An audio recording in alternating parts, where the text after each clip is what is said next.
Hello everyone, welcome back to this channel. In this video, I'm going to show you how to sign to Google Calendars. Now let's get started.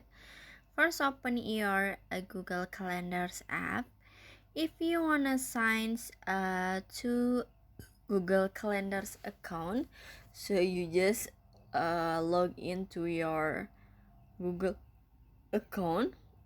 In here I have a Google Calendars account, but if you wanna add another account, so you just click this one and then you can log into your another account.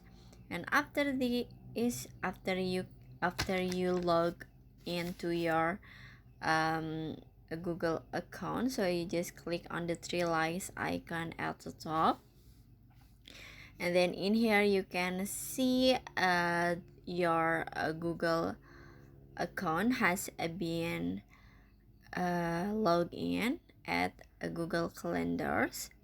And now you can choose you wanna assign what.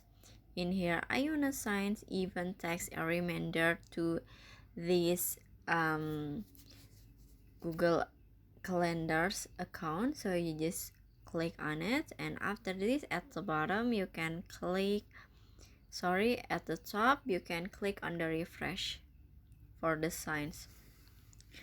And now finish. So that's how to sign to Google Calendars. I hope you found this video to be helpful. If you enjoy with the content, please consider like, comment, and subscribe down below. Bye bye.